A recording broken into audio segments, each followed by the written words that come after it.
guys, just getting the live stream all set up. The camera's doing a bit of a weird thing, so let me just figure that out for you. I may have to quickly pause the stream.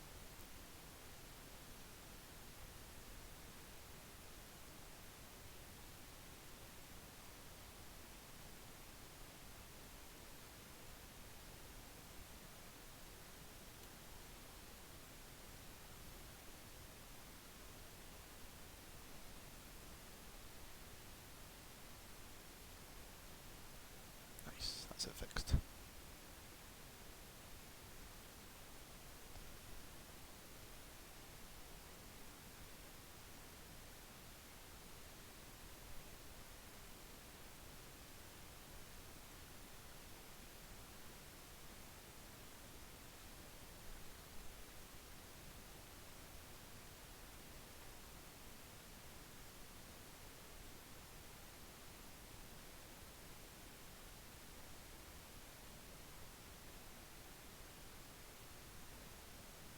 There we go, that's OBS doing what it's told now.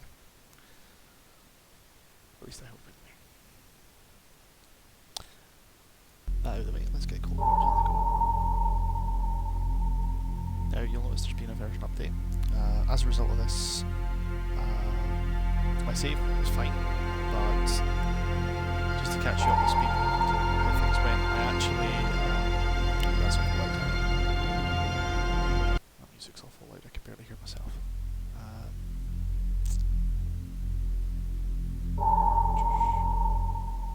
There we go, that's a bit more like it.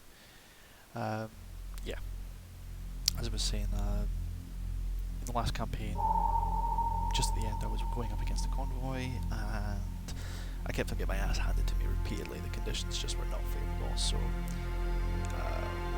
while I was last trying to do a little bit of a recording, a little bit of an experiment before the last major version change, I broke away from that contact and started doing something else. There's a new mission. I'm now up in the Denmark Strait between Greenland and Iceland, hunting for some November class wolf packs that are threatening shipping in that area. This autosave should be just before I went into a fight that I tried with the Novembers, so I've got a rough idea of what's going on. So we'll take it up from there on out. I'm running low on noisemakers. I have sustained just a touch of damage. There was, I believe, a small flood. So I've had better days. Well, let's see how we're getting on here.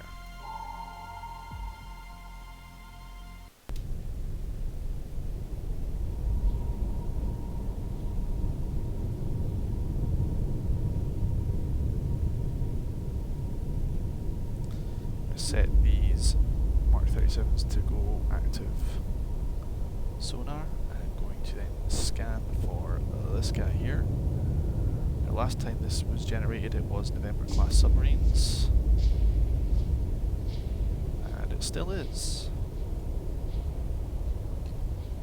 Given that this was in the objective area, we were told there was a wolf pack of November class submarines operating. It's a little less surprising. So we're going to dive down a little. See how they're running pretty deep. I'll need to go about 300 or 400 feet just to get below the thermal there. And we're going to skip a little bit of time while turn off my track IR because it's messing with my keybinds.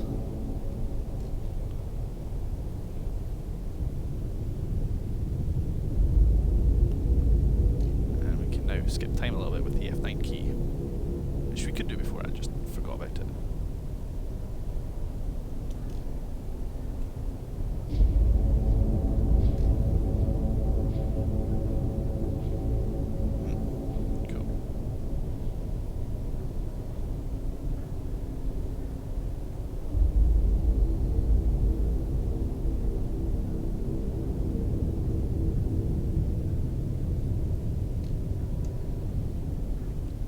So it's actually moving away from me at speed, so I'm going to have to dive a little deeper. Actually, we'll go above the layer since it's quite a strong layer.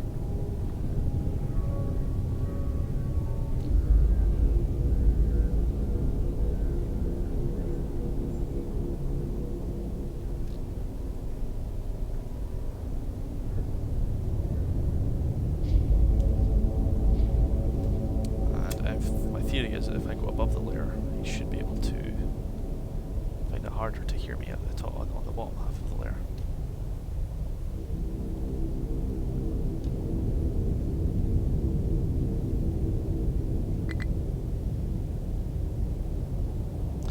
I'm cavitating. We're just going to have to sprint it off.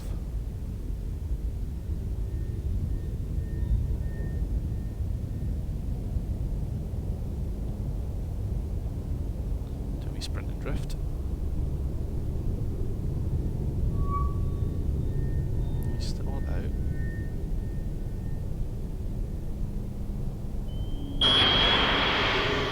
Oh dear! Guess making a lot of noise doesn't make a lot of sense.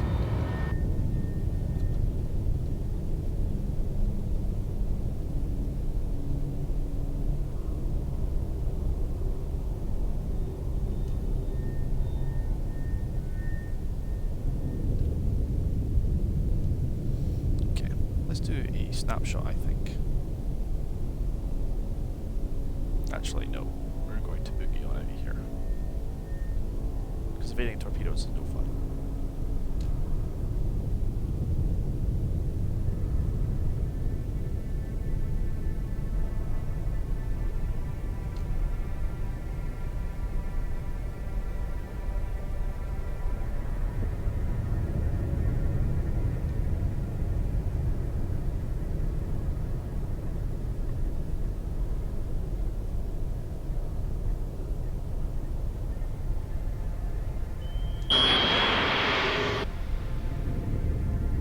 Huh.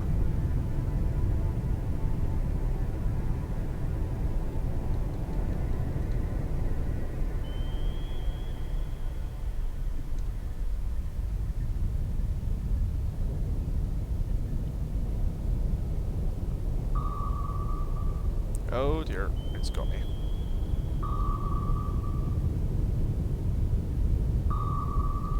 Right, dump pallet, fill the tanks full of water. Put the planes down. Let's make our way. Maximum speed.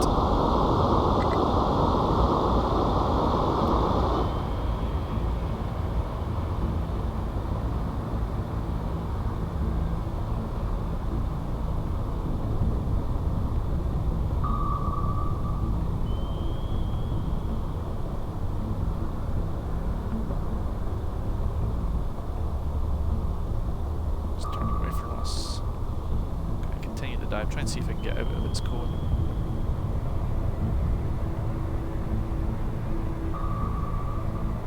That's not worked terribly well.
That's nice of him.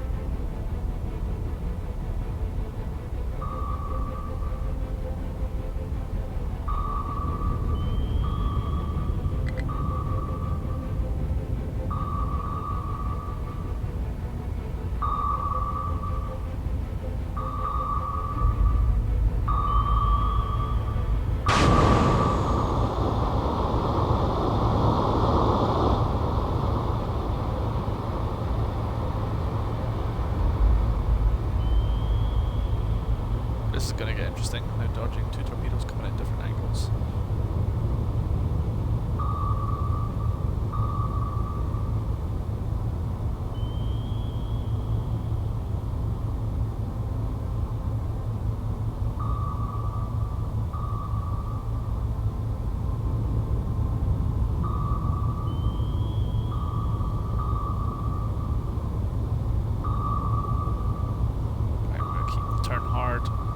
dive below it and shoot past under us.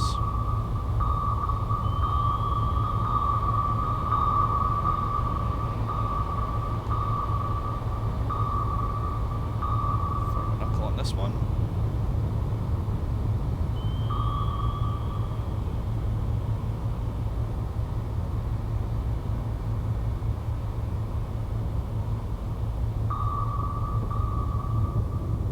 This is the nice thing about the Skipjack, it runs at a pretty good clip for its age.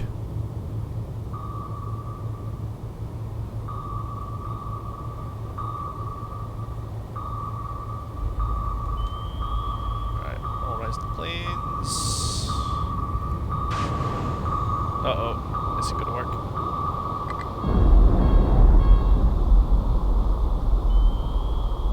Right, damage control.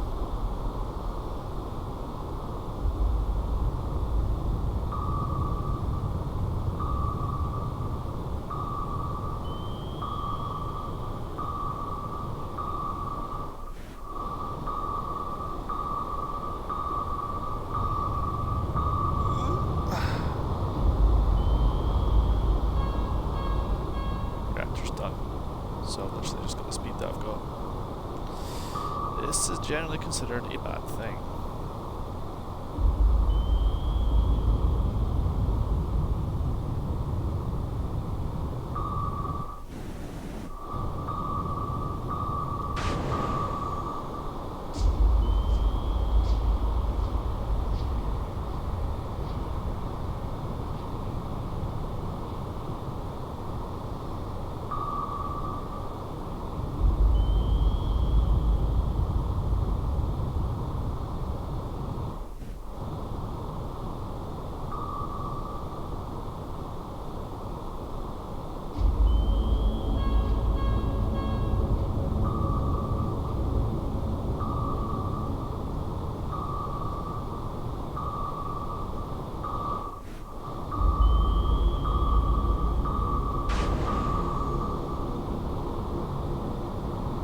This is gonna hurt. Oh my god. Oh, Phoenix, I wouldn't do that. Play the game as intended. Unless we get Soviets.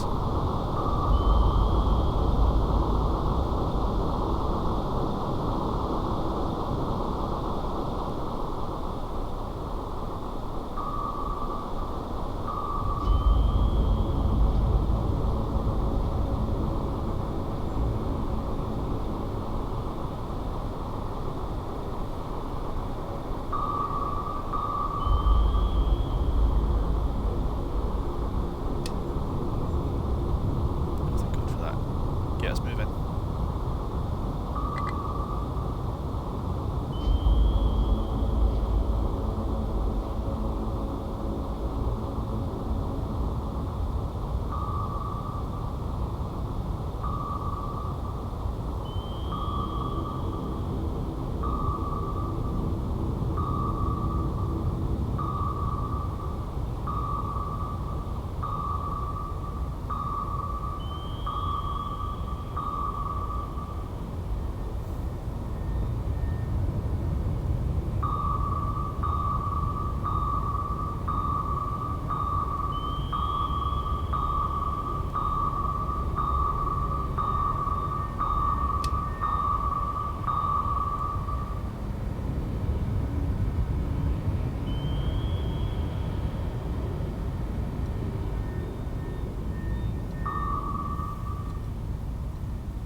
These guys are hanging on to something.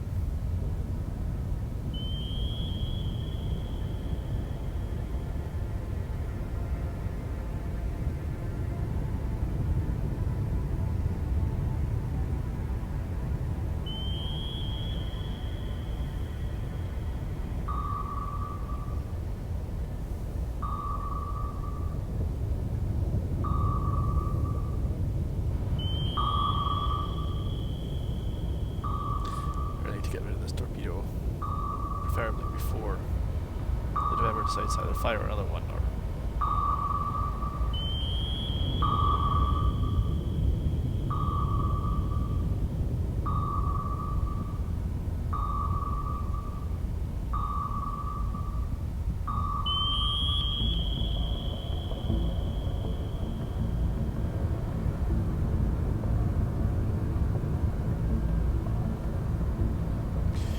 Uh-oh, this is gonna do.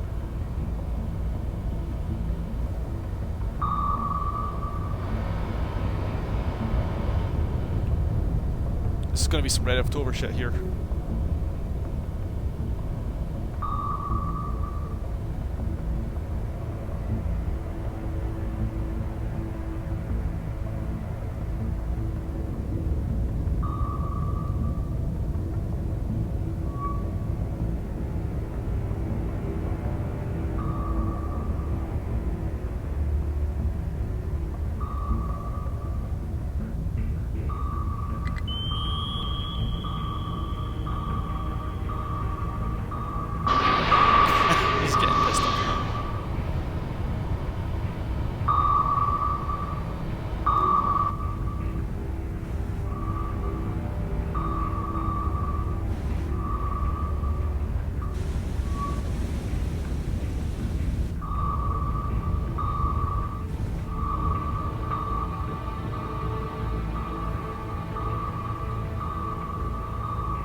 You're not letting go, are you, man?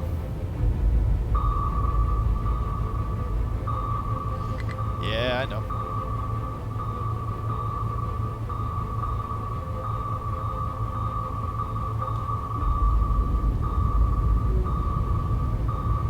Splat. You fucked over by your own stuff, man.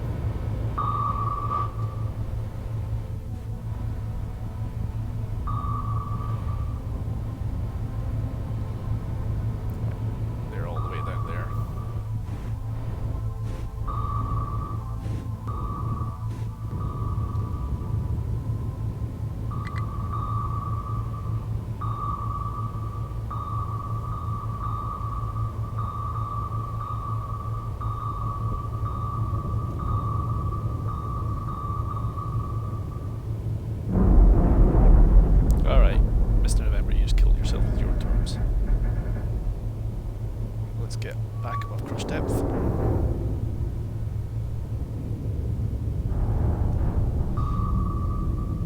Right, I just need to evade these torpedoes.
get some distance here, man.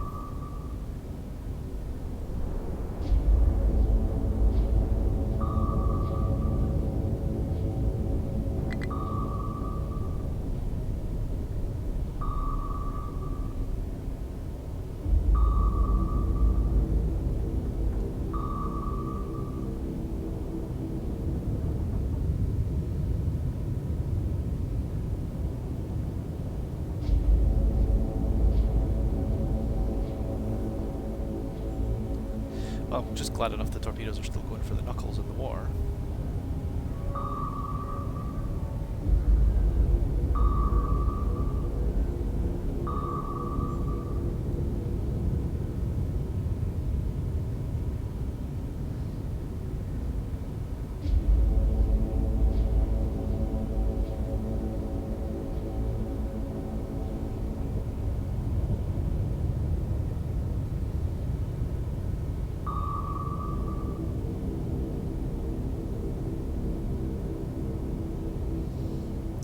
Looking forward to doing this dance over and over and over again until the torpedo runs out or explodes.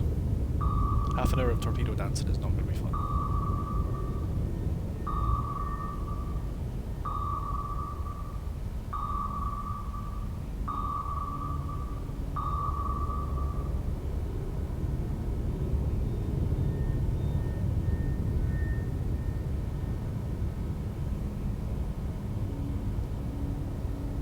Let's get this as high up as possible, see if I can get above the layer for it.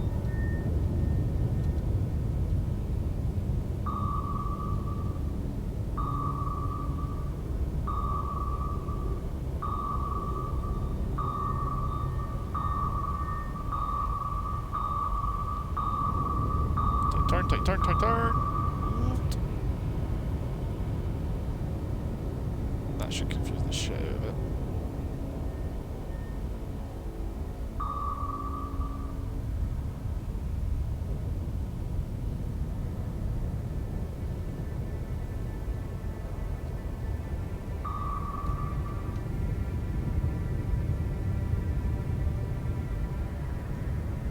Some speed.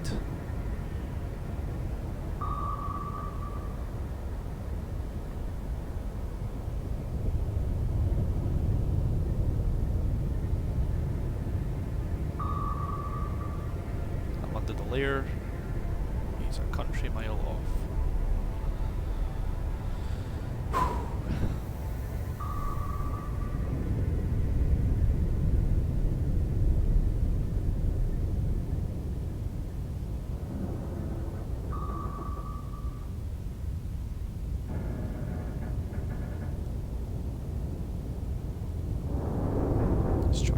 So I'm gonna go high.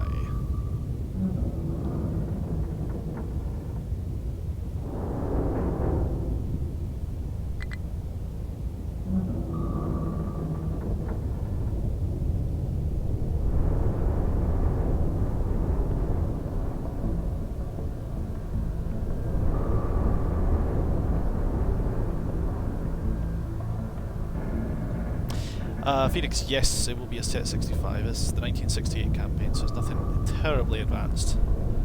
They do have a reasonable endurance, enough to annoy me.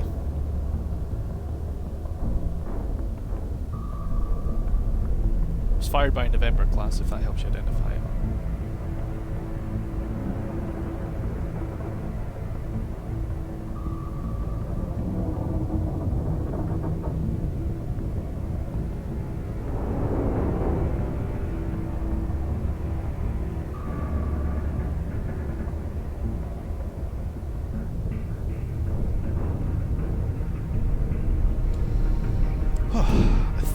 Given it the slip. I'm going to rig for ultra quiet, pull away, and manage to celebrate the fact I just killed a November without firing a shot. Still weapons nearby.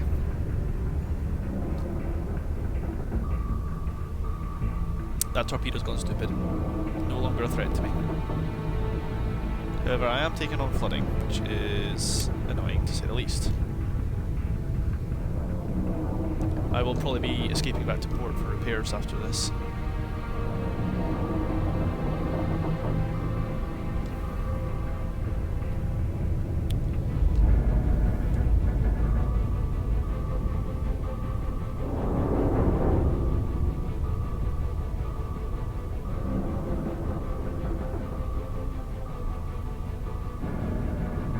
Thanks, Phoenix. Yeah, I can only go up to 33 knots, so I can slow it down. I can slow it. There we go. It's gone.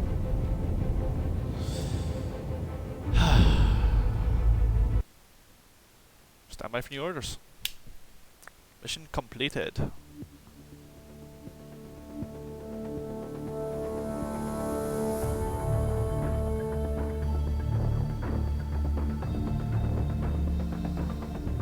They're planning on going to Norway, are they?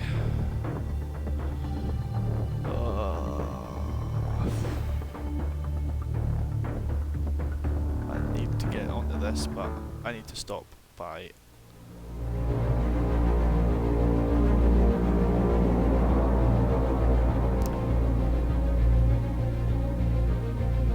Oh, roll, yes. We were having a conversation in Discord earlier. The mic is...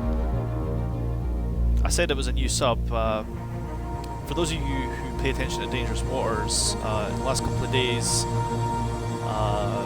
Crazy Ivan, the guy who does reinforce alerts, has actually released 1.42, featuring the Mike class submarine, the single one, the Komsomolets, as it's also known. K-142. I'm terrible with numbers, I'm better with names. This has been released as a pilotable submarine for Dangerous Waters, which is cool. I'd love to see a Soviet campaign. People like Phoenix in the chat has also been messing around with some mods to make it playable, to make some of the subs playable, but you still end up playing them pretty much on the NATO side because it's a NATO campaign. As far as I'm aware, assuming it works at all, which is less than ideal. I really hope the developers do get into a Soviet campaign. I think that could be a very interesting campaign because depending on the era, you'd either have a technological advantage or disadvantage. There's a lot more submarines available, so you get a lot more variety. You'd get a really strong cross-section of available... oh, there's my noisemaker refresh, thank God for that. And you get a really strong selection of kind of capability. You had...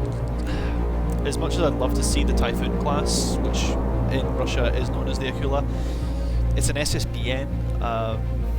In a World War III situation, SSBNs really have one job, and I'm not sure. I'm pretty sure it'd be a short campaign if they successfully complete their mission. Yes, that's right, you I wasn't sure if you were meaning quite literally.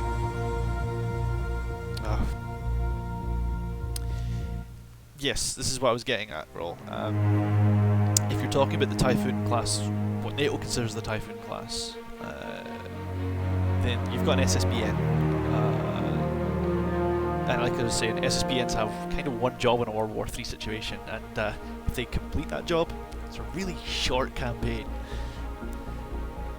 So, yeah, that could be a thing, I guess, but only if you're prepared for it.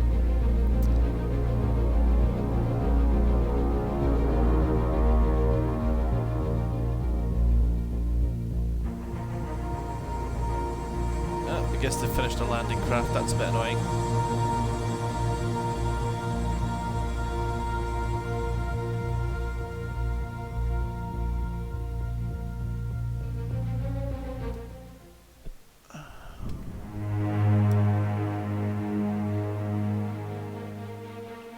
I roll. The Typhoon and the Akula are the same submarine if you live in Russia.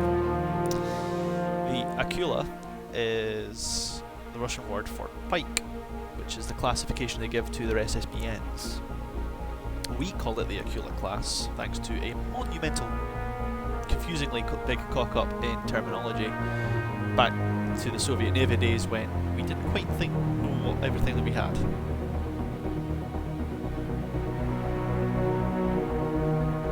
What you had said, when someone says I want the Akula class, you have to specify, do you mean the Russian Akula class or the NATO Akula class? Because the Russian Akula class is what we consider to be the Typhoon class.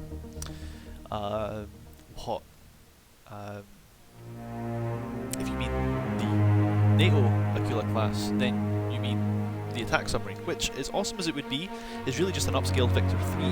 So, for the purposes of the current year's campaigns, the 1984 campaign, you'd be very easily able to take a Victor 3 and take that as kind of like your prototype Akula. Even the Mike class could be considered a prototype. Phoenix, it looks like it. Phoenix, it looks like the noisemakers are fixed now. I just got reloaded. I was on 0, now on 20.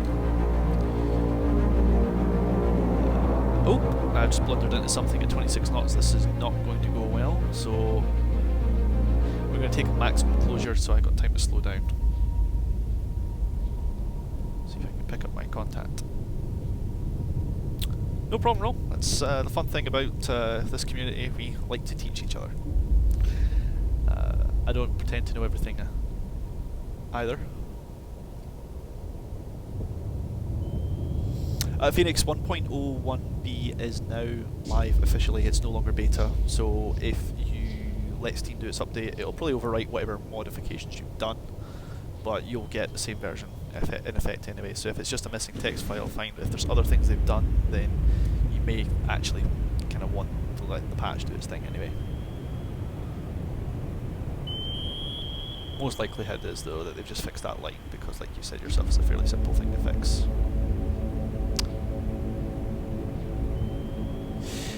Roll. The diving deep thing is the special thing about it, to be perfectly honest. The Mike class was a single ship, and the Soviets in the US over here we would consider it a test bed. It had lots of new technology in it, lots of new computer systems. The idea was to reduce the number of crewmen you would need to run the ship. You could have it dive really deep, have a small crew, lots of high technology stuff for its time. In the West, we absolutely crapped our pants because we'd heard that they were going to be using a lead bismuth reactor. Those of you who pay attention to that kind of thing know you can get... my mistake, yeah, thank you. Roll, there isn't really an equivalent for NATO. It's an attack submarine, but it was one attack submarines.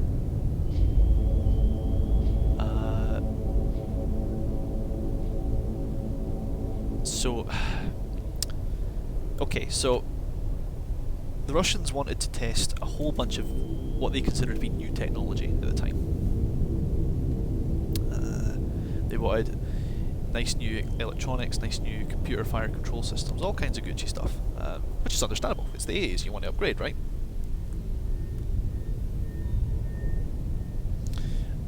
That may be where I'm getting things mixed up there, yeah, thank you. But back to the Mike. The Mike class, I forget its project number, I think it's 6 something or other. 600, it's in the 600s, it's before... Waiting for things to happen.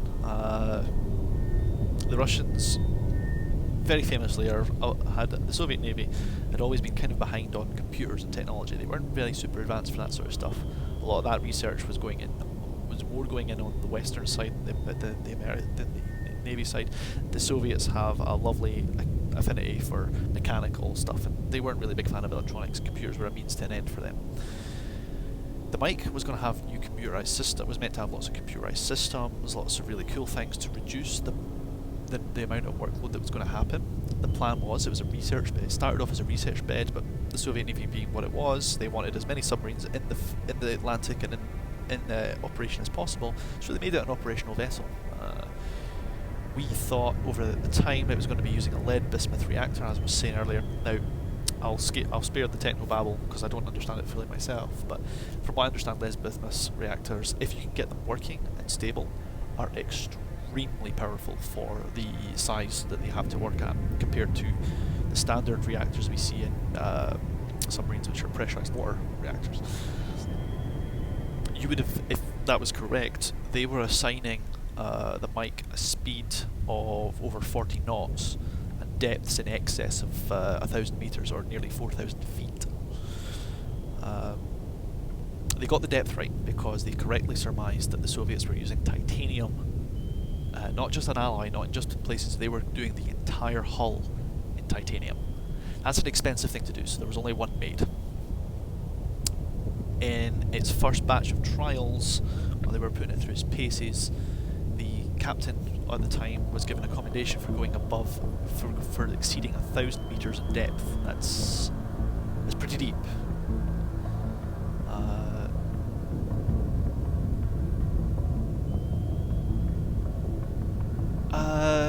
Phoenix, I don't know if that was, if the anechoic type coatings were applied in later flights. You gotta bear in mind this was the early 80s, the 688s were just on the edge of release, they were bleeding edge technology for the time. The Alpha class is another single ship experimental. I may be wrong, but I believe it was released after the Mike, or they might have been released about the same times. That one used a liquid sodium reactor, if I remember rightly, and that genuinely could go fast. 43 knots is what I heard. The Mike was a similar idea. It was never observed going as fast as they thought it was going to be, because it turns out when the Komsomolets sunk, when the Mike class sunk, the Soviets were forced to reveal during the board inquiry that it wasn't actually equipped with such a reactor. And the reason why they had to reveal that is because they had to reassure Norway that when it sunk off its waters, it wasn't going to contaminate the place with lots of really nasty toxic metals that could be radioactive.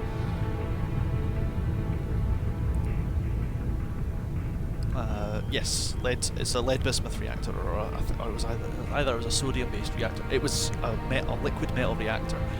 Either one of them, and these things, if you can sustain the pressures and you can keep the reaction going, very, very hot, you can get a huge amount of power in that area. It's a nasty piece of kit if you can stabilize it. Interestingly, the Americans actually played around with it in the early 60s. They came to the same conclusion the Russians did after the Alpha class was made. It's great as long as you can keep the reaction hot. If it goes cold, you end up with a large chunk of ballast and no propulsion. It was considered, after the Americans lost the Thresher and the Skipjack, Subsafe was introduced, and one of the major things that Subsafe did is remove the idea of experimenting with your nuclear reactor. They took a method that worked and they stuck with it, and that was all they did. So the Americans decided it wasn't safe or it wasn't practical enough to develop that technology and put risk to the crew involved. Thank you, thanks for the Googling. Back to the Mike. What made the Mike special was its deep diving capability. It was going to, I believe personally, if it had been considered successful, and the Soviets had decided to mass produce them, which they wouldn't have done, by the way. I'll get back to why later.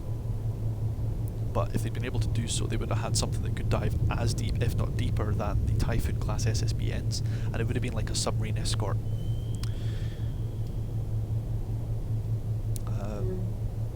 As for the reason why is because they were prohibitively expensive. You cannot make an entire submarine in titanium without that costing a lot of money, and there's a lot of research and development as to how you weld and how you work with titanium at that scale. The Americans bought a lot of their titanium off of the Soviet Union through shell companies to build the SR-71, and they came up with the same problems, lots of stress fractures, lots of problems welding and working with titanium, because it reacts in ways that normal metals do not when you're welding them, for example, and joining them.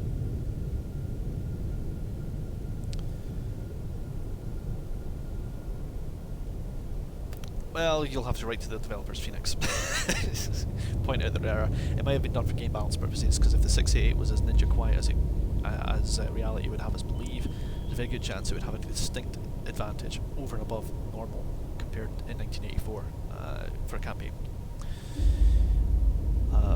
Yeah, the Mike would have been too expensive to mass produce. The Soviet Union, even if it had the money, would have wanted to spend it on other things. You gotta bear in mind that the Soviet Union's not just looking at its subs, it's trying to keep up with the American Navy and NATO sides there. in the global scheme of things, they're also trying to build carriers. They're trying to upgrade their naval warships capability, and because they're surface vessels, they get a little more prestige, rightly or wrongly. The other thing they were working on at the time is their Typhoon class. This is early 80s, remember. There's a lot of stuff they were dealing with. They're dealing with the space race. I mean, the early 80s, they just got off the success of the Venera series missions for the missions to Venus. So a lot of people talk about how the space race ended in 1969. It didn't. The manned space race ended with a trip to the moon. The Russians, before 1968, had already seen that the writing was on the wall for going to the moon. They made a development with their big rocket. It blew up. They decided to immediately scrap the whole idea and start working on sending things, starting on what they should have done in the first place, which was trying to get the Americans into heavy lifting capabilities. They had great heavy lifting capabilities. They were building space stations. They were basically sending the message to the Americans that we can put huge payloads in orbit, which is really what you're trying to demonstrate with the space race. The space race was a technology demonstrator to say, in a peaceful way, we've got amazing missiles. Buran in the early 80s, barely a sketch plan. I mean, they weren't really getting a lot of success out of that. They were starting to come up with the economic barrier as well. They were running out of rubles, but they didn't want to tell everyone that. You know, the 5-year plan doesn't allow for poorness. The other thing that the Russians were dealing with at the time was tail end of Afghanistan. That was a rather embarrassing situation for them.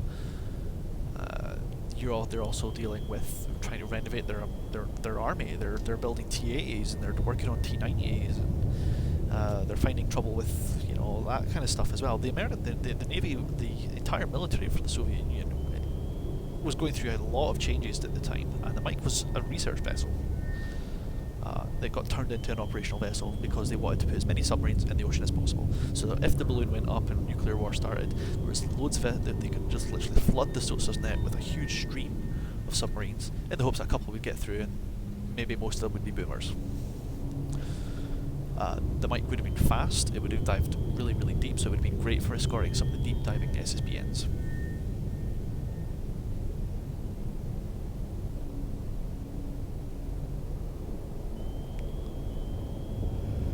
Yeah, good point.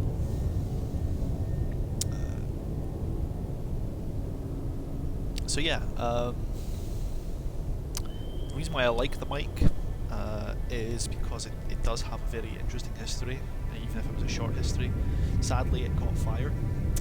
There was a fire in the vessel near the engine room, I believe, and there were lots of casualties, although there were only 6 casualties as a result of fire out of the 100+ crew, which isn't a lot for a Soviet naval submarine at the time.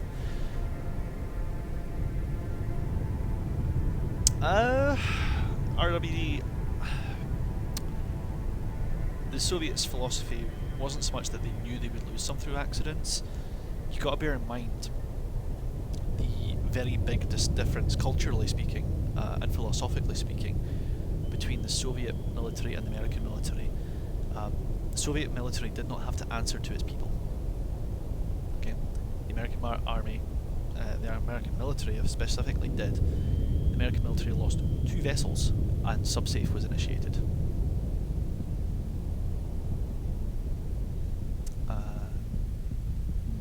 Yeah, Phoenix, the Skipjack's a noisy vessel.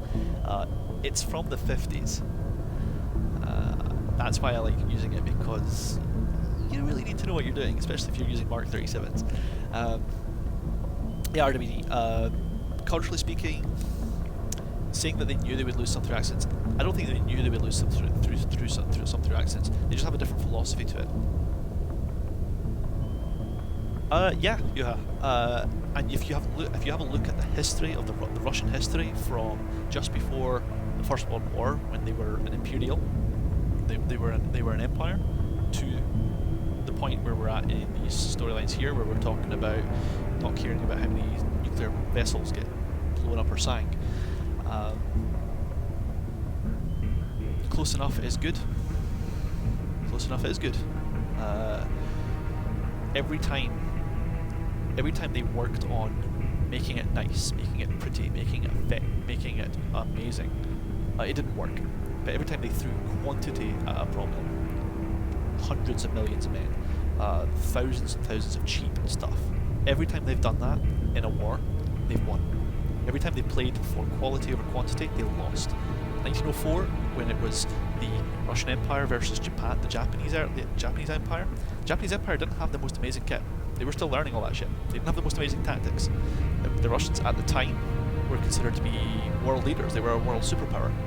And they got their asses handed to them. They had one of the nicest, most expensive navies going that they could maintain. And they got their asses handed to them by a country that was buying their parts second-hand, effectively. So they bought lots and lots of cheap stuff. They started investing in lots and lots of cheap stuff, lots and lots of cheap rifles, lots and lots of infantry, stuff like that.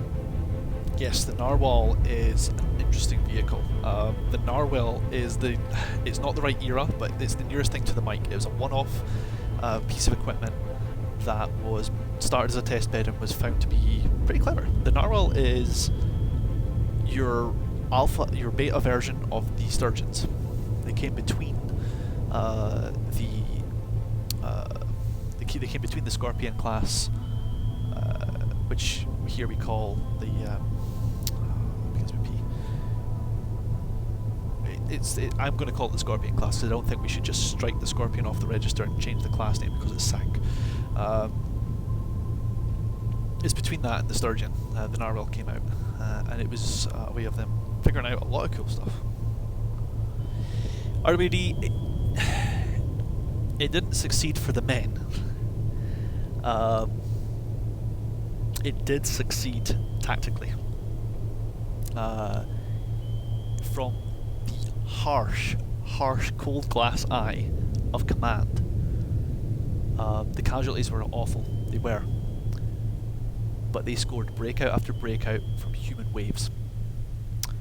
A little bit more recently, your T-35s, cheap, cheerful, mass-produced, kicked the asses of German Panthers, which were considered to be superior above all else.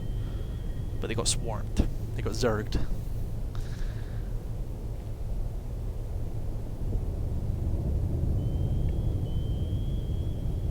Exactly. By that time, if you're talking about the late war, when they'd finally been able to turn the wall around and get some decent production of the T-35 before it was going, the Russians had the Germans on the run from quantity. I am not a pro-Russian. I am not a anti-Russian. I'm not a pro-communist or an anti-communist. I take it from the cold hard fact of the matter. If you had a large quantity of units, historically speaking, the Russians have seen every time where they have had the quantity advantage, they have won. They have won their wars, they have won their battles from steamrolling the enemy. Every time that they've had the edge in a war, even if they've not won the war overall, but they've opened it up with a massive numerical advantage, they have gained huge amounts of success. Whether they've held on to it, you can argue about, yeah, Phoenix, yeah. So, to be perfectly honest with you, you're right, Juha. Finland was proven wrong, because every rule has an exception. I knew you were going to bring that up. The Winter War was a huge embarrassment. Yeah, you're fighting on your enemy. If you're fighting on unfavourable terrain and you're fighting on your enemy's doorstep when they know the land better than you do, it's just the old Sun Tzu analogy of if you know yourself and you know your enemy, you can never lose a battle. If you only know one or the other, you'll lose half of your battles. If you don't know either, you're screwed. It's the same idea. Yep. To be perfectly honest, Phoenix, Soviet subs have never historically been very quiet because, mechanically speaking, they've always been interested in not so much using a lot of electronics and computers, but lots of mechanical stuff, and there's always impacts. There's gears grinding and knocking and hammering around and stuff like that. The Soviets didn't really work on noise cancellation or reducing noise. So there you go. I would have argued that the Soviets had the advantage from a quantity point of view, and the NATO sought to negate that by not trying to keep up with it. Kinda, yeah, kinda. Say rather instead that Russia is more interested in function over form. They just wanted to work.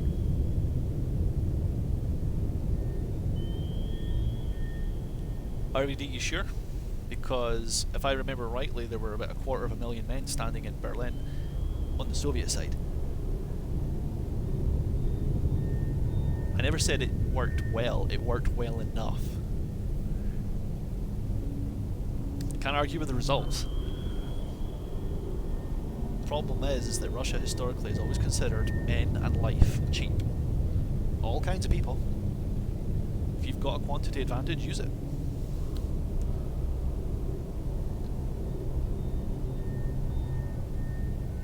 Right, Phoenix. I guess they'll tweak these things as need.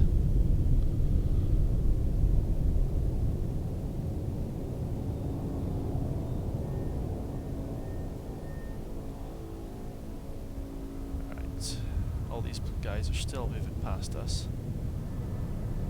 So let's set ourselves a course for 328. That's right, they do.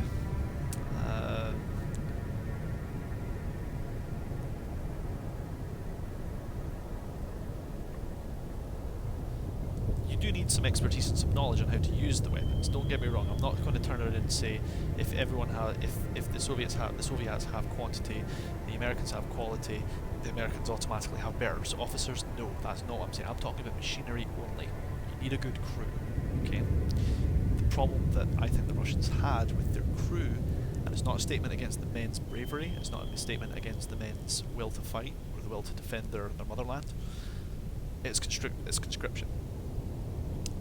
I'm fundamentally of the opinion that the moment you start a conscription process, which they would have had to have done for Russia, there's just too many people otherwise,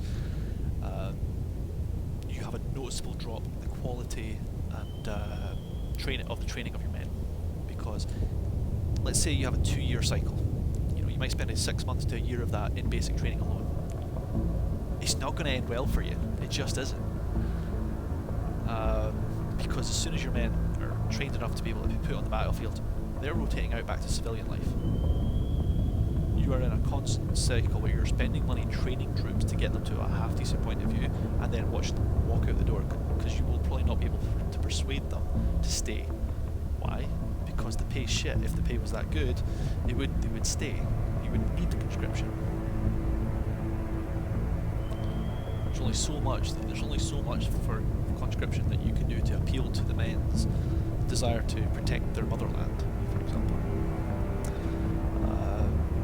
The Russians, of course, don't have a choice. They need to do some sort of conscription process back then because their army is too large to have it sustain itself on volunteers. You need conscripts.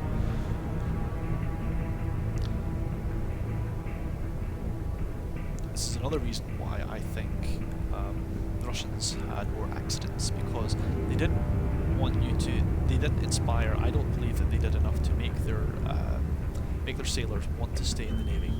If you stay in the Navy, you are trained. If you are trained, you do not fuck up. If you don't fuck up, you don't get casualties in the boat. Okay? A moment of unthinking, a bit of rookiness, things like that. Yes, it does work for the Finnish, but the Finnish have a much smaller fighting force. When you talk about the quantity that the Soviets would have to employ in conscription, it doesn't work. It stops working when you get past a certain number. I wouldn't want to put that number down on paper because I don't have them to hand, but I would venture conscription doesn't work, only works in peacetime. It does not work to have a hard, trained, war-fighting unit. I'm sorry, that's just how I feel. I guarantee you, any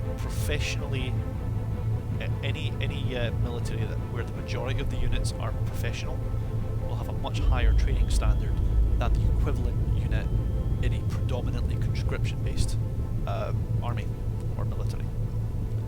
I'm not saying that there's I'm not saying that that is a bad thing, because you get a large quantity of men or troops, if you want to be more politically correct these days. In a wartime situation where you're training very hard, like the Cold War, that's true, as a defensive force, a conscription works because you're all aware of the fact that if you don't do this right, your home's going to get taken over by your enemy. For an offensive army, it doesn't work because you are being taken away from your family to fight, to train for a war that hopefully you won't ever be mobilised into. You are on good terms with the Russians at the moment, but you cannot deny that your first concerned enemy at this point in time would not be NATO. If you had to choose between if you strategically had to choose where you would put the majority of your troops if you expected a conflict, it would be on the Russian border. Because that would be where you would anticipate the biggest attack from. Okay. You don't know me wrong. So, we've gone into tangent vision here again. Yeah, the reason why I like the mic so much is because as a technology demonstrator, it was able to dive extremely deep for its time. It was able to go, would have been able to go really fast if it had been as it died. Good to know. Thanks, Phoenix. Yeah, I mean,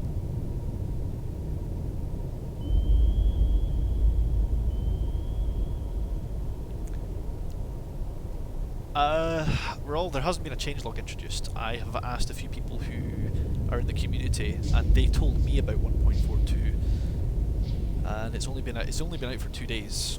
There's been no official changelog posted. It is quite simply a case of I stumbled across the information in the news, and all that's been confirmed in the forum posts for it is that there is a mic class available now.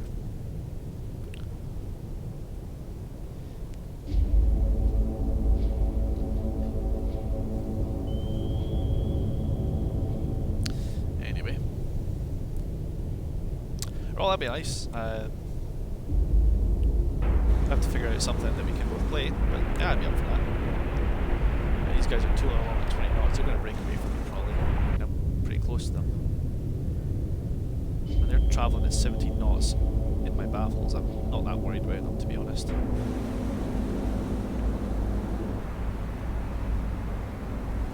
He's just tooling along at 9 knots, so that's probably not going to work out too well for me if I speed up. So I'm going to dive.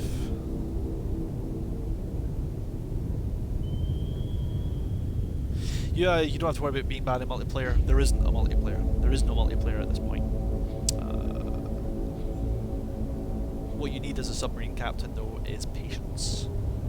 The moment you fire, you make enough noise for it to happen. I have no idea, I really don't. Quite simply, I'm not a developer, I'm not associated with the developers in any way, shape or form. I'm playing this game because I enjoy it. Multiplayer, if you want to do multiplayer on a modern sim, go get Dangerous Waters. It's less than £10 or whatever the equivalent for you in Finnish currency is. Exactly what Roll said there. The developers are not putting pen to paper and saying they will definitely put multiplayer on the cards, because I personally think they're unsure as to how that would play out, and they don't have a lot of experience with multiplayers.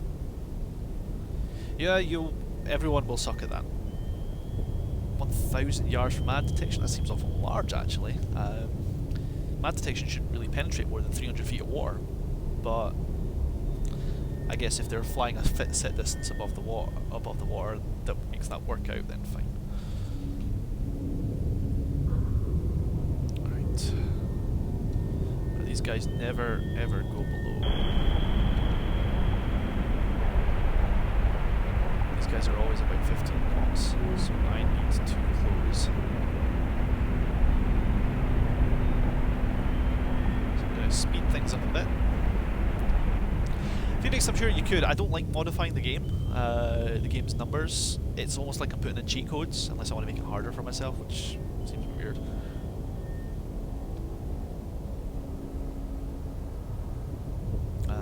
if you want to do that to make your game more fun, and that's what you enjoy doing, then yeah, right on, more power to you, man. If I had the expertise or knowledge to play with all the... Until I see some Soviet groups, I don't really plan on modding my game unless it is to add in another vessel. Oh, some of you guys have been keeping an eye out on my Discord posts will also note that I am currently waiting delivery of 2 new model kits.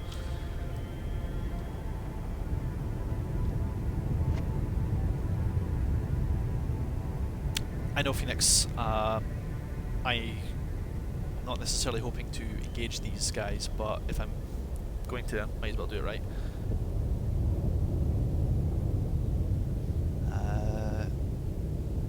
Yeah, I'm going about 20 knots now. They're tooling along at 12. I'll catch them up soon enough. I'm going to do a bit of time skip and see if they keep an eye out for them turning in on me. Like that. That means I've probably been detected, so time to shut the hell up. Break ship for ultra quiet. So yes, as I was saying, I've bought 2 new model kits for my collection. They were due in today or tomorrow at the latest for postie. Raw, I would like to see AI ships from the NATO side as well. That would be awesome. Because once they've got both sides with a complete navy, as it were, you can legitimately have a campaign on both sides. I think that may be one of the other reasons why they're not really doing a lot of work on the Soviet side of things yet, because a Soviet vessel would not have a lot of work to do apart from defending itself from attack zones, which could get rather boring very quickly, I think.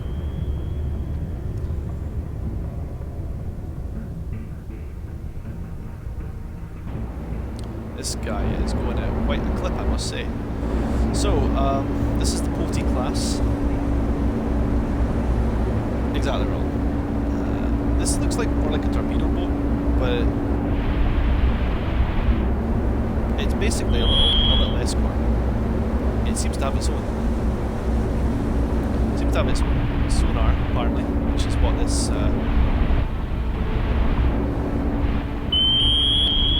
Must do, because it's making a hell of a racket.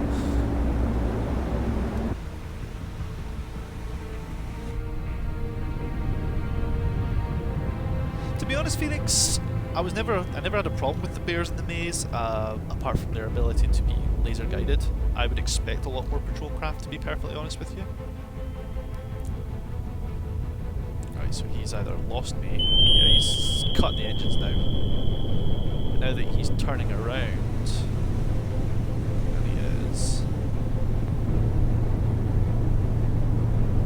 that's pretty cool, like, I'm not gonna lie, like being able to see the little crew and things like that. I still get blown away by the models. As I was saying, speaking of models, the 2 ships that I've bought, the 2 models I've bought are ships. I've bought an Oscar II class SSGN and an Oliver Hazard Perry. So, all in one 350, that should match very nicely my 688 class, which I believe I've got as a Flight 3. 772, yeah, it's a Flight 3. So he's gone all silent and shit, and pretty loud. I'm going to use that to catch up with him. Roll, it would be detected because no matter what sensor you turn on the torpedo, it's still putting out the same volume, because the volume will be based on the sound of the jet at the back, the propeller at the back. Passive versus active is pure and simply a case of how is it detecting? Is it making very loud pings, which can be heard much further away, or is it going to be listening for the sound of the sound of noise itself? The problem with passive mode is that it can't tell the difference between friendly and enemies. If you break the wire, it is on its own altogether. And active has the same problem, but you can be more assured of a lock, and as soon as you are assured of that lock, it's much easier for you to cut the wires and run away. And that way, if it evades them, the only risk is if it evades the torpedo.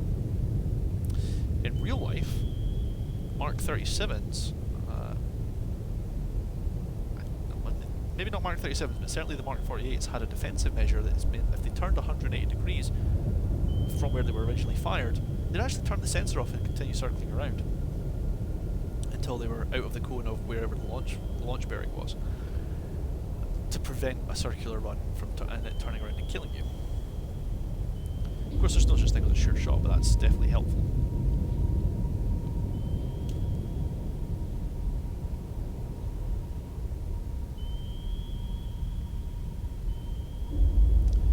Mark 37s, I don't know if they had that feature built into them at the time of this era in 1968. Supposedly, the Scorpion was potentially killed by a circular run torpedo.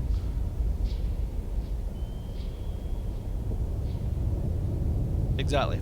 So basically, the whole point of the active when an active torpedo goes active, the noise that is given, the 230 decibels, really should be from the sound of the sensor going ping.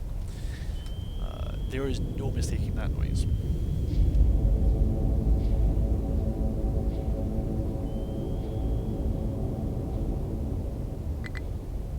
Ooh, don't want to cavitate.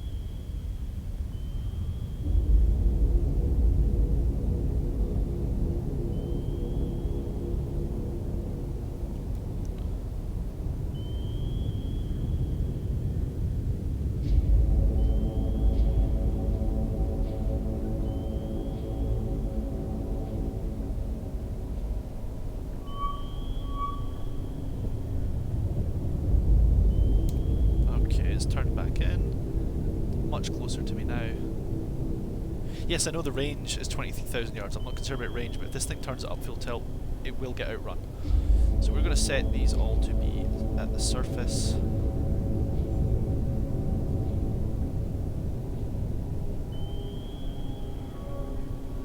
And I am going to match sonar bearings and shoot.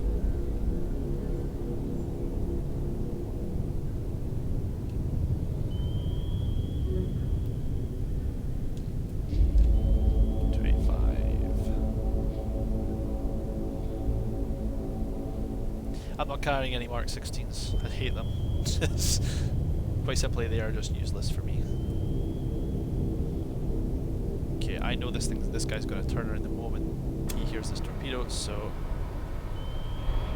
that's a pretty fast speed, Phoenix. I won't lie to you, but I'd rather be able to direct my torpedoes because I mean, I've scored a couple of hits with them in practice boards, but they're nothing to write home about.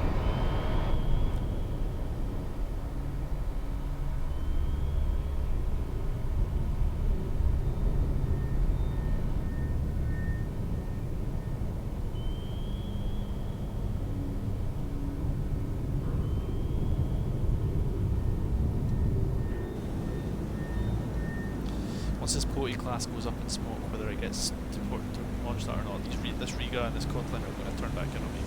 Like, there's no maybe about that. If I don't get this done right, then the Potee's going to run away. It's got the speed to outmatch this torpedo.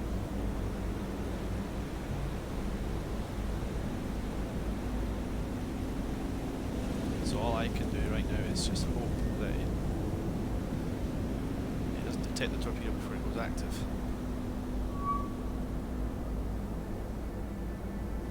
It's already turning away, so I'm just going to make a quick course adjustment.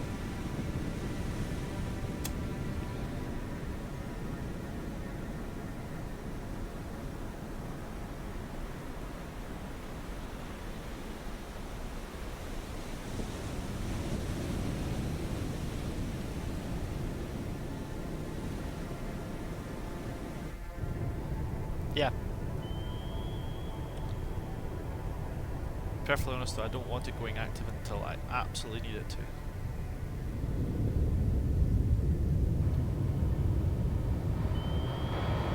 Okay, so I see the vessel up ahead.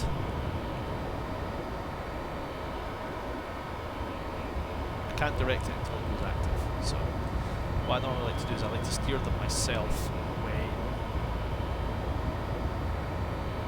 we're talking about active situations, because quite simply,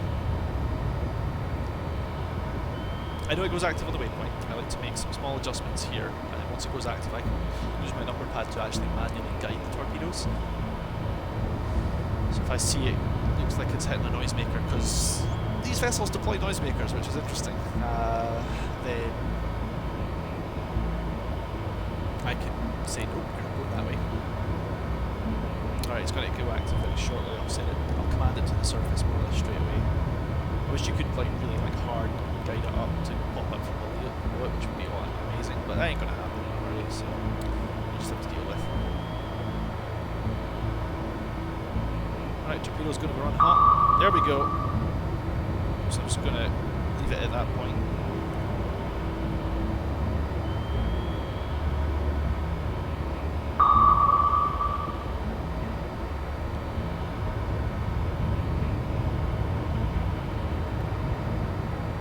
Leave it running straight for a little while.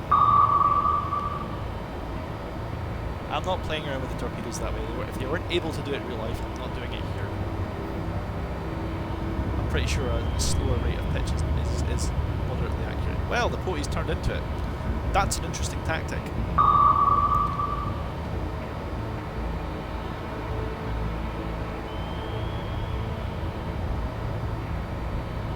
I was not expecting that.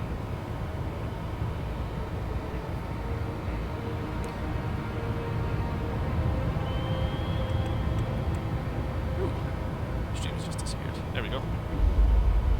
Sorry, I lost the stream there for a second.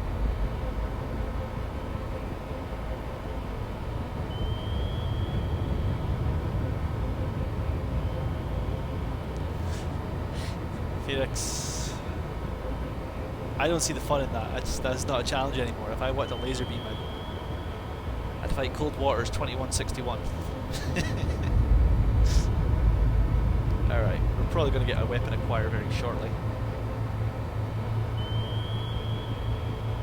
That Potey is pinging us. That's what that yellow line means. And someone else is pinging us. Suits me just fine. I'm going to leave this contact just ever so slightly because he's going way too fast. There's no way you can detect anything apart from until it's right in front of his face. You see that once on a movie. That doesn't make it happen all the time. Besides, even if you ram something at that speed, there's very good odds you cause some serious damage.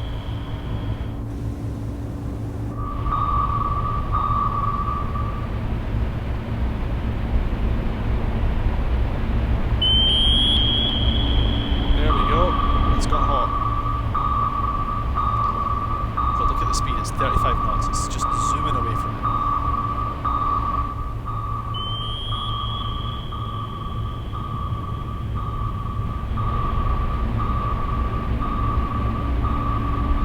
Tactic I've read about in anything other than a movie.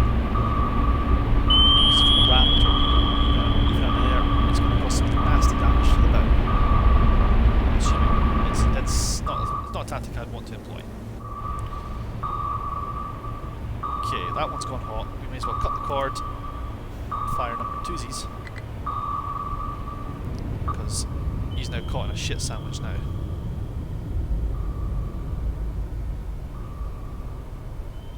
That wire's already broken. That's not quite what I intended, but it'll be fun. Yeah, I'd be a pretty dire circumstance for myself, I have to admit. It's not something I could see myself doing in a hurry.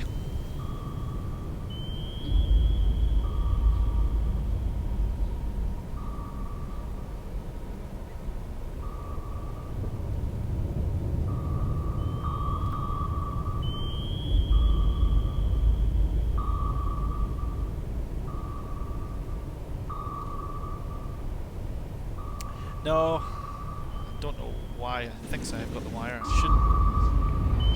So I've been told it's a wire break. Oh my god, I can actually do that. That's actually kind of annoying, to be honest. I'm not gonna lie. And this is why I hate Mark 37s. Circular torpedo.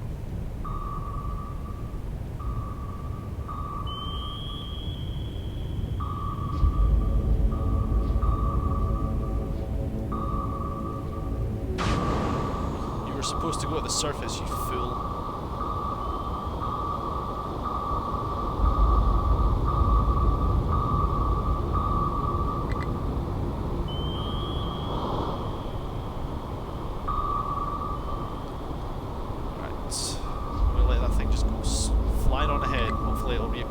Yes, it has. Thank God for that.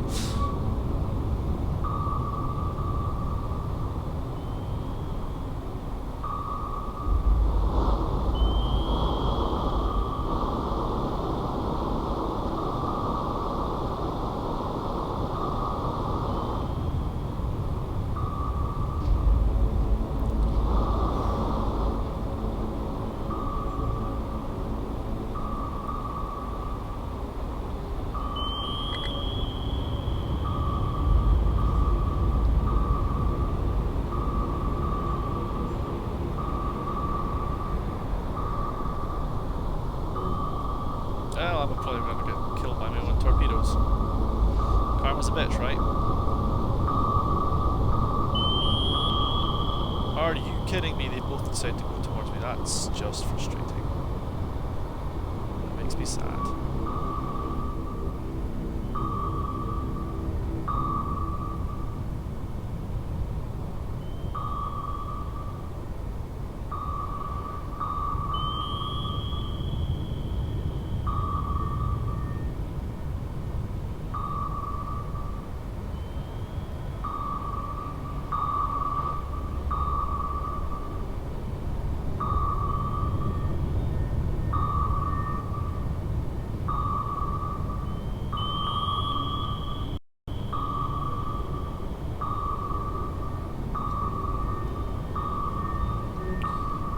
Finally got a hold of it.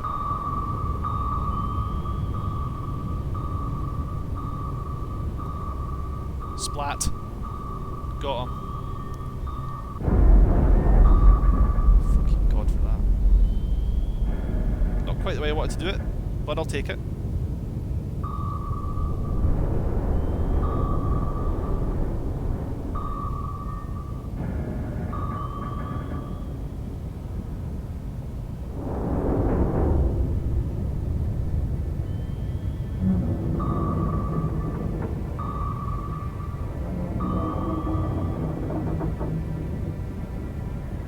Is that so, Chris? That's interesting. I haven't actually played with any of the modern submarines yet. Like, I literally haven't.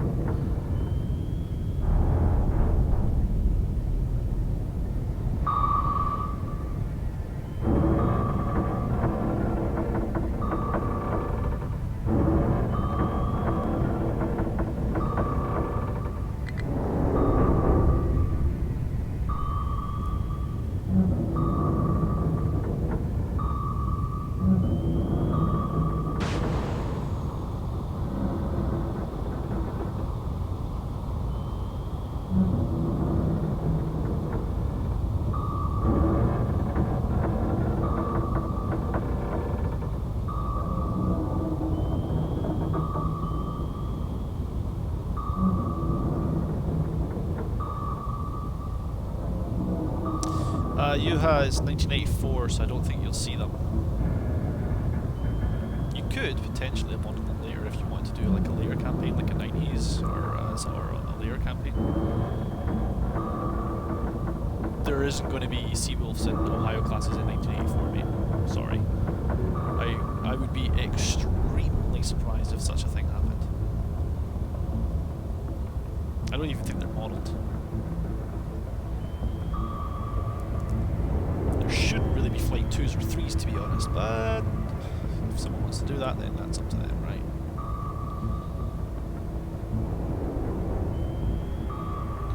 Alright, I know I'm outrunning these torpedoes, so that's fine.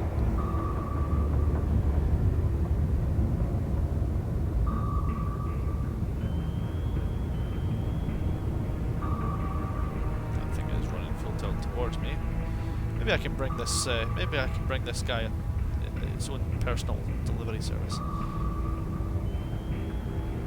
Someone might. I mean, the game's already been made very mod friendly. The developers are nothing if not fair about that.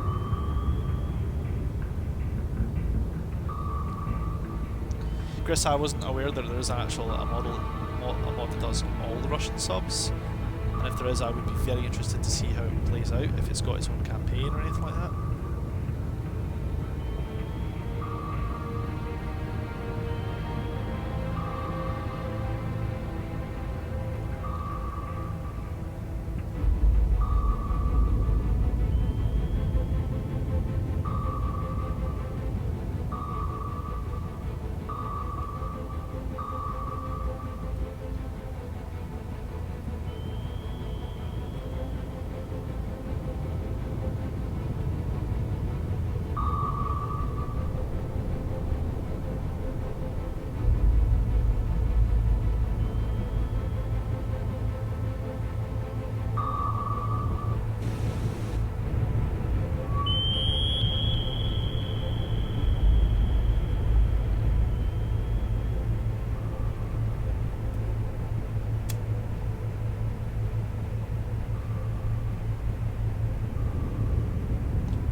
Well, Phoenix, I'm maybe several knots faster than it, but I kind of want to get the knuckles formed, have it turn away from me, because then when it turns away from me I can really put some distance between it.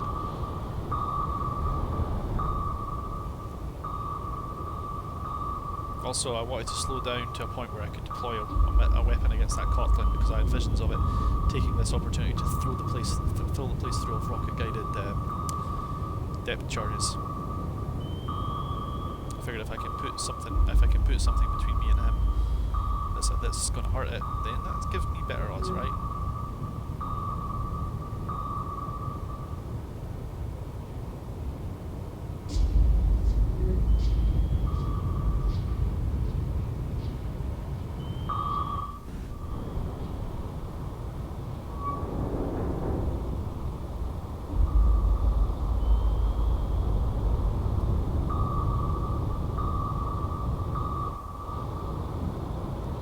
Maximum dive. Cut inside its turn. It's like evading missiles in BMS, really. Same basic principles apply.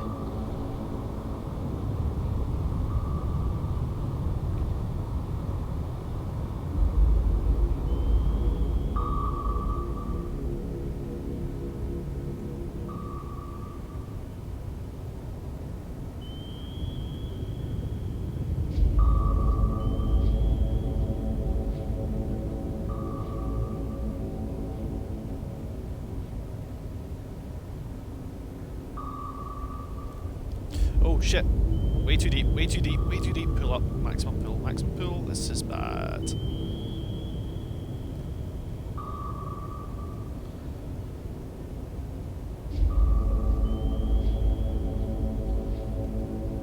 Crush depth is no fun.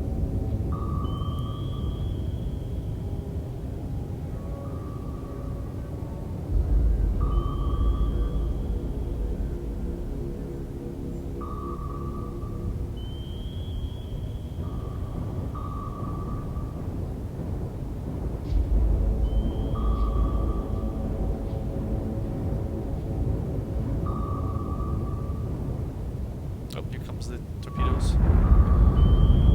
You get strong, mate. Oh dear. That's a really bad hit for this deep. I need to get higher to handle that flood.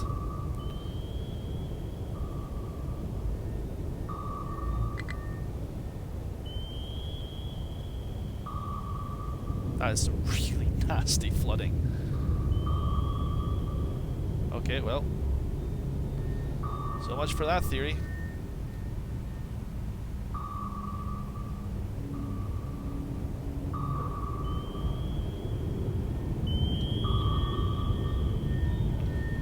Alright, turn knuckle, and there's the knuckle, and this, and the torpedo went stupid. That's what I needed to see.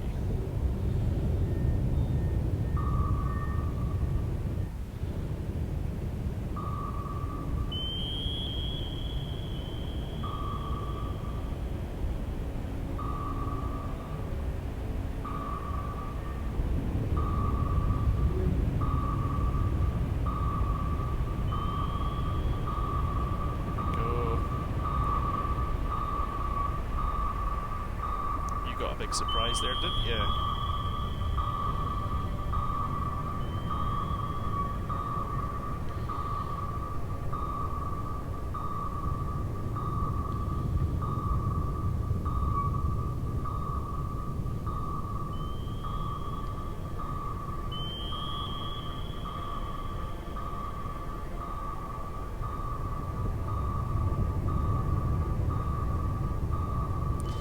Kotlin's been rumbled now.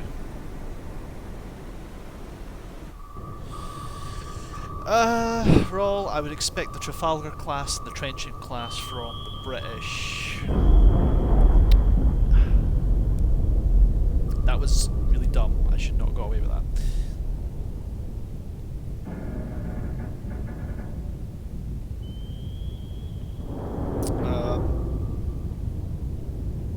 You would probably find Trafalgar and Trenchant class submarines, Conqueror class perhaps even as well, because they were, I believe, before 1980s.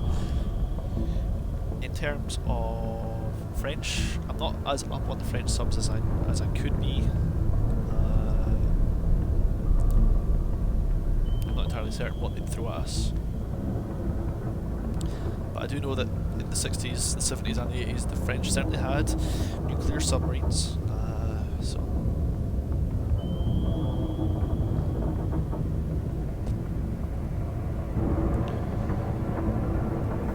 Yes, please, Chris. Yes, if you've got a mod for Russian subs that works in Cold Waters already, I would be happy to showcase it. You should be on my Discord already. Feel free to put the link there. If not, it's on the channel. Go ahead, join the chat. I can't believe I got away with that. That is what we call streamers luck, folks. It's a nasty little hit. That thing is dead in the water. As for the potty, how was that? That thing is done as well. It's floating, but only just. Right, I let the Riga get away, but you know what? I'm going to live with that because I am not in a condition to fight now that I'm dealing with another flood. Man, this is...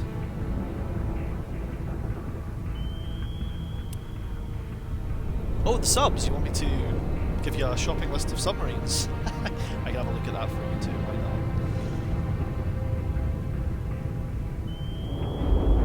Right. Time to escape the clutches of this scenario.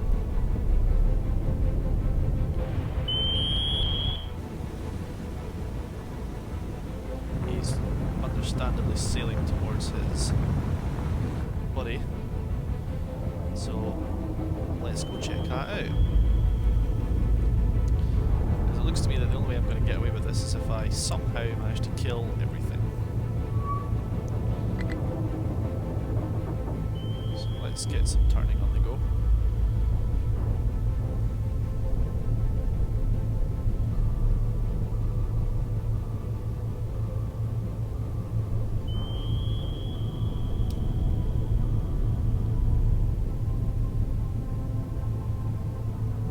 It's not a Riga, is it?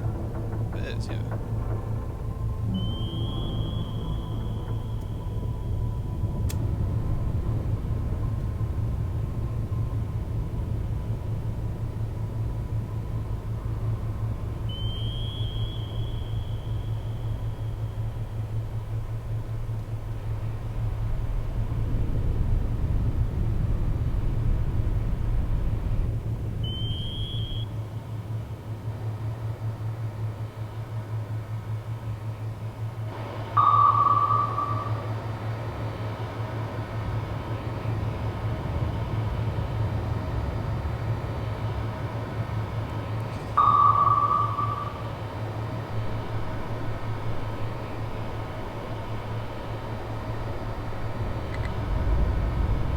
Cautious wire brake.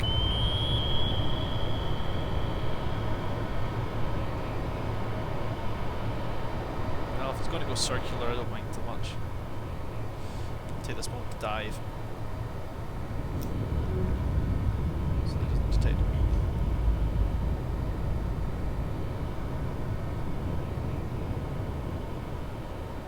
Yeah, you'd be more than welcome to. I don't have a specific schedule, so just keep yourself notified.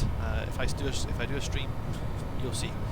If you miss it, they'll be recorded and in the archives. And hopefully see that Mike class submarine out there at some point in time, right?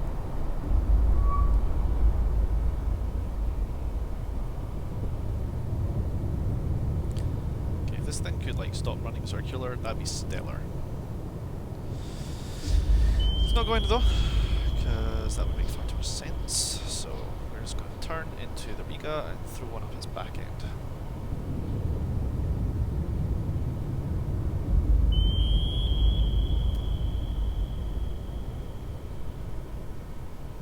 Because it's creeping along, I'm creeping along, we're all creeping along, we are Super Ninja.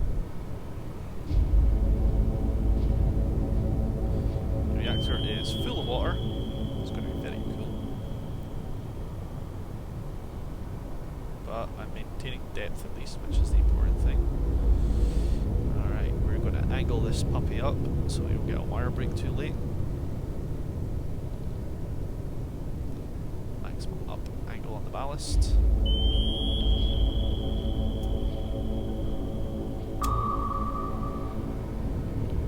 Immediate.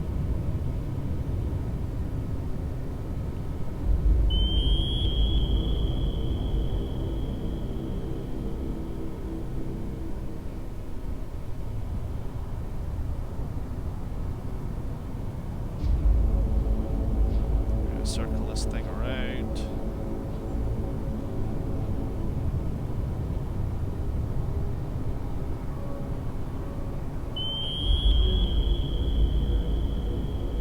It's right up above me, I know.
This is really annoying.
Class would have been around at the time, so I don't see any reason why it needs to be a special. It could just be.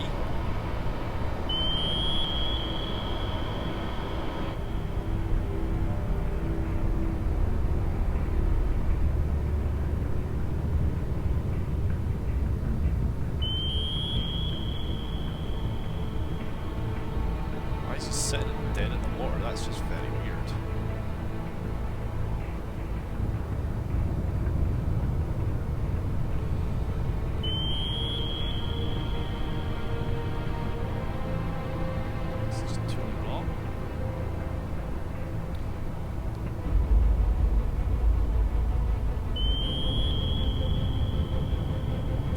crossover should be rare, absolutely. If you find a mic, and if you find one, you shouldn't find two in the same campaign at least. That's okay, I know it's passive. I don't plan on it going active until I get it up to steering altitude. I mean, personally, I'm up for just steering it manually into the contact. Having it spiral all the way up to surface. And I hope that by that time it will have manoeuvred enough to basically not get much of a head start and just get hit. There we go, it's locked on. Ping time!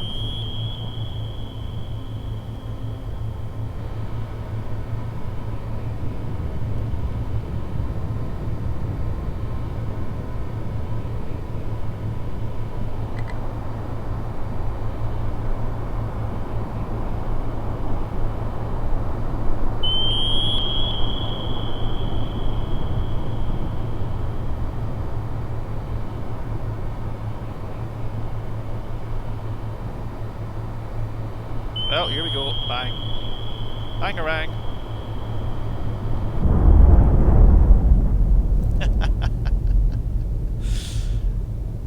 Alright, I need to handle the flooding. Time to surface. Well, not surface, just get to a depth where the pressure is ridiculously.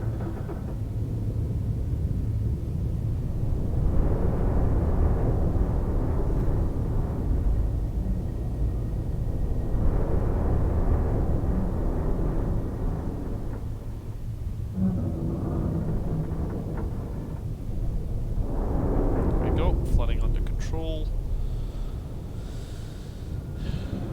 Weapons are still in the AO, so we'll have to wait until they run out. I'm not chasing them around the place. I don't care for cavitating, I just want to leave.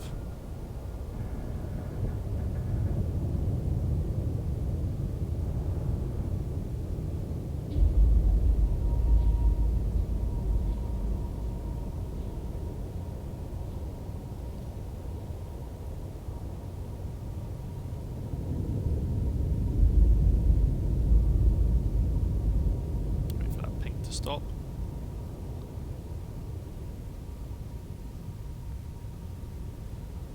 This should be very close. It must be very close.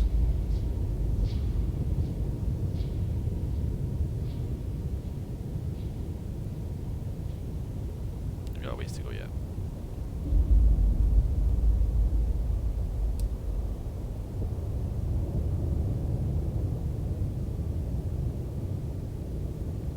After this, I'm going to call Coldwater's done. I'm going to... I might do it off camera.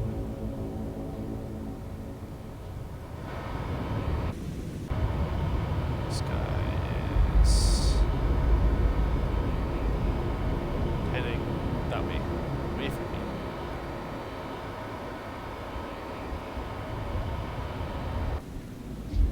Lots and lots of circular shallow torpedoes. That's...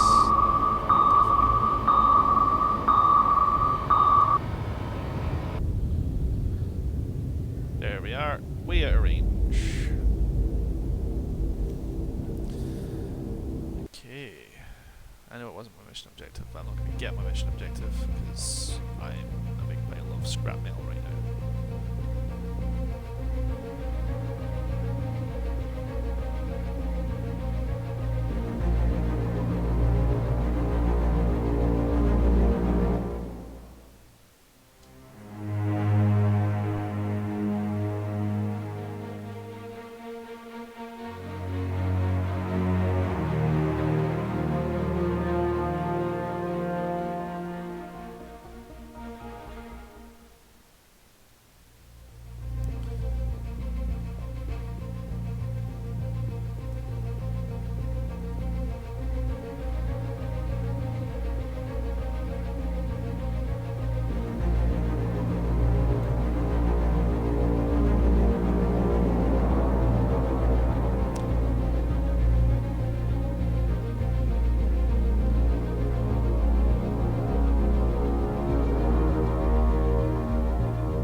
Yeah, the images look nice, I'll agree with that. Reykjavik and Keflavik. That's fine, I can do that. No longer damaged, so that's fine.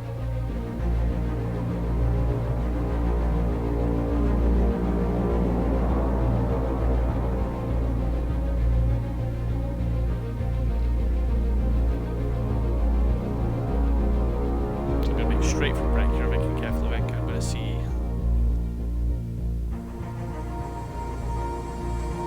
I'm going to control those waters. I'm expecting them to make through the Denmark Strait, and that'll be the submarine. It looked like it was heading this way, so let's go slightly forward of the Sosis barrier.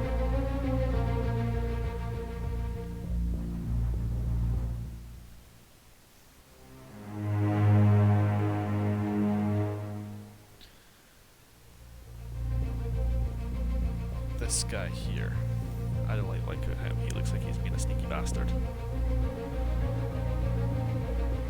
Ah, there we go. Alright, this will be it. We're going to close very close to this guy, because if he's bringing troops, commandos, it'll probably be like a diesel sub or something like that. So we're going to close. We're going to close with...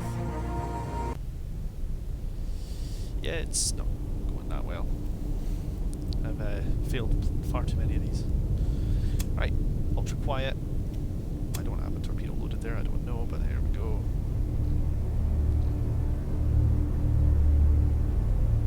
That's exactly how it goes, Roll. If you do well, then they give you a good result. Here's the edge of Iceland, so let's see how this goes.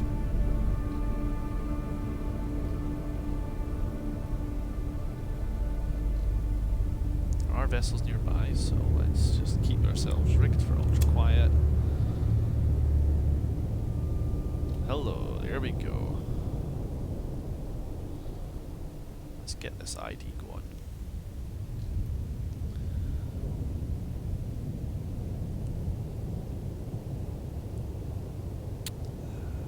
Got a very faint line here, very faint line here, very faint line here, and two decent lines there, so I'm going to call it a Foxtrot for the now until I'm proven otherwise.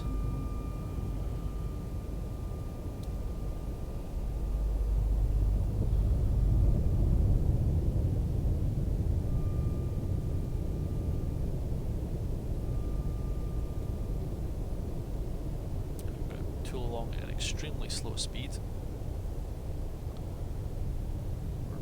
There's no point in me setting a depth for the torpedoes because there's not a layer, there's not very much room to manoeuvre. So I'm just going to set them all active. I'm going to wait for this guy to start showing up on the solution. 8 knots, he is going way faster than he should be. 10 knots now. Is he moving away? Nope. In fact, he's probably running to my left, so let's go with that for now.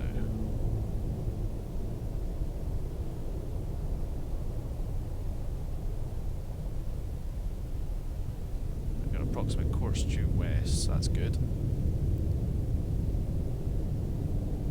It's turning away from me. Here we go.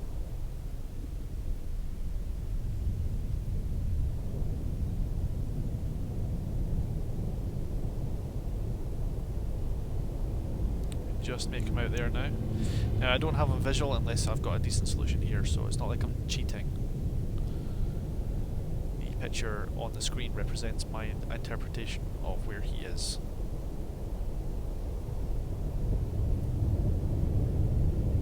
He's right in front of me.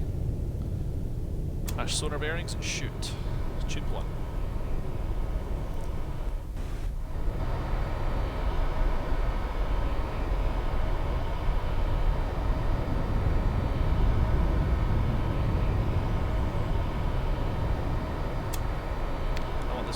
Immediately, I want to wire guide it. Sub above me in depth, which should make this even easier because he's got nowhere to go. And Foxtrots cannot outrun your torpedoes, they don't go fast enough, so this is a turkey shoot and a half. Assuming nothing else turns up, of course.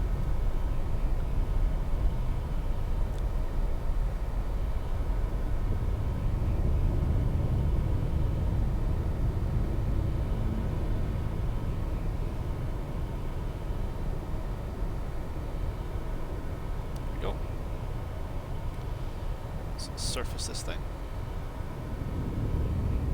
Get the torpedo up to depth with the enemy sub, which I now have. And it can start pinging away, because it's now turning towards us, so I'm going to have it go slightly into the turn, because I expect it's going to turn around. Phoenix, if you can do that, and you find a way of making that work, let me know. Roll, I think a campaign would be interesting, but from an interface point of view, you'd also then have to manage your batteries and shit like that, and I don't know if that's in the game structure. I really don't.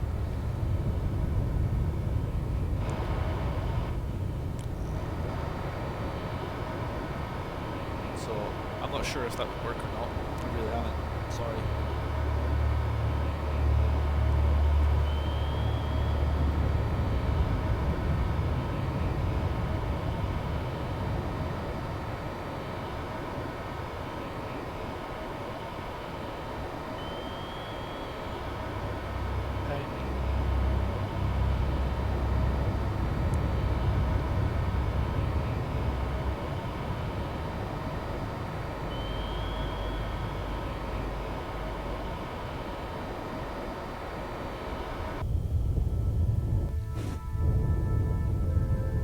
You're going to have all kinds of problems today.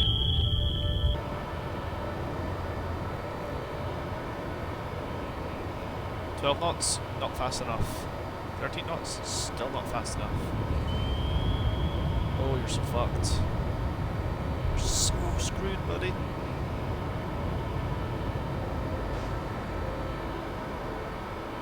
All I have to do now is just keep the Foxtrot on bearing. Oh, he's gone ballistic. Here we go. That's a nope. You lose. Get off my property.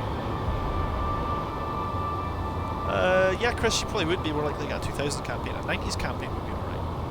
You'd have Seawolves and Iowas and all kinds of other stuff going there. Seymour Coolers. Cooler pretty cool. Bonk! Sorry, bud. You die.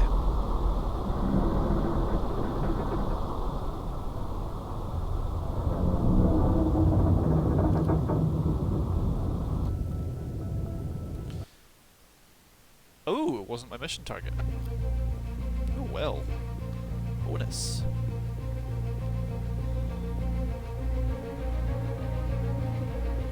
Here we go.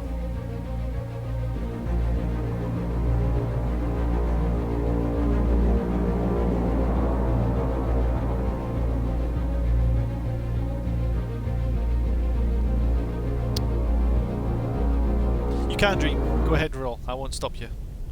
Last bearing 089, contact faded. Okay. No layer again? Wow, the weather's not helping me out here, man.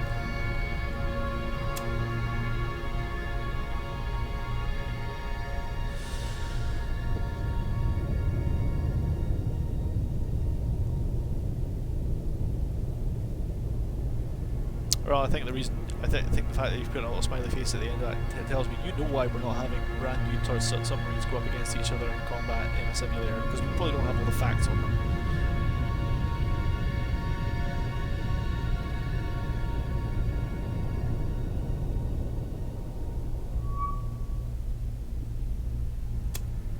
Okay, let's get ID in.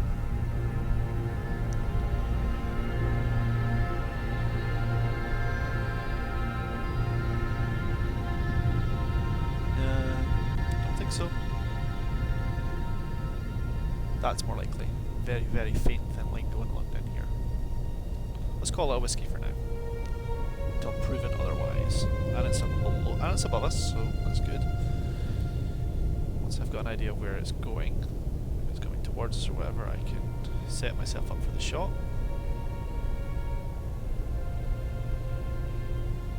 It is very much creeping along.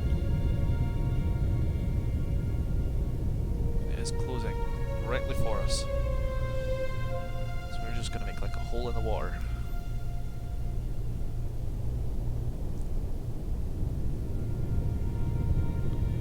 You shouldn't really hear any of us at all. We're rigged for ultra quiet, everything, the whole 9 yards.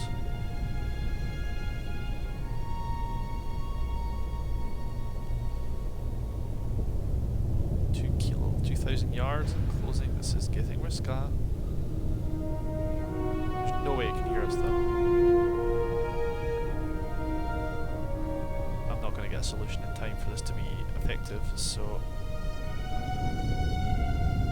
got a course now, 264, so it's going to be passing south of me.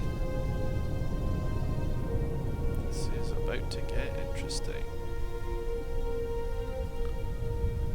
I kind of want to see if I can get right behind it, that would be pretty fucking cool.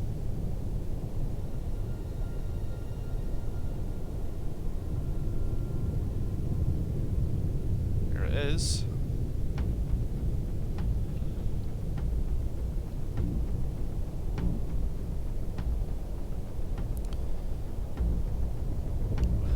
Yards. He is going to get such a shock in about 30 seconds. Ping! Straight away! Phoenix, to be honest, for the purposes of 1968, yes. For 1984 and beyond, I guess. Not sure if what other bases would be used for NATO for submarines. Perhaps one of the ones down in the UK, like Portsmouth or something like that. Can't really see it working. That ambush worked perfectly, by the way.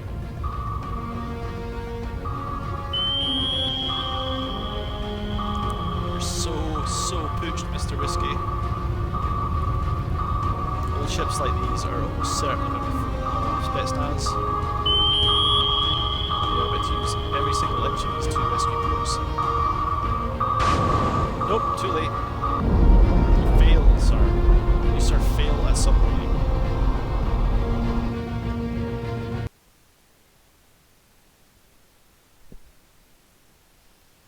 Apparently I didn't find them.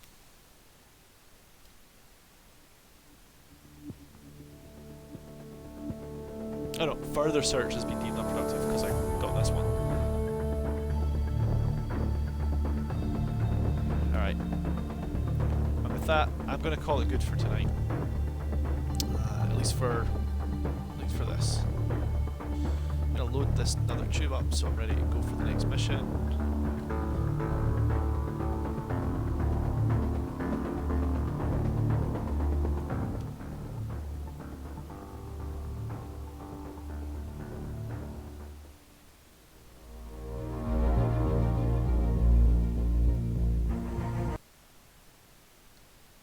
That's me. I'm done for the night. I will catch you all sometime after now. I'm going to play around with the installation for Reinforced Alert 1.42. If I get it working tonight, I will do a quick live stream and a review of the Mike class inside Dangerous Wars if I can. Fail that, I'll maybe pick up where I've left off tomorrow evening. So we'll see how it goes. I'm going to take this hat off now so it doesn't pinch my head too much. Thanks very much for watching, guys. This series, this set of videos is becoming far and away more popular. I'm seeing much more live viewers. I don't know if it's just because Cold Waters is just out or because people want to get a free ride in the play. I don't mind. I'm going to keep playing it. I'm going to keep going until either everyone gets bored or I get bored. We'll see what happens first. We'll catch you there.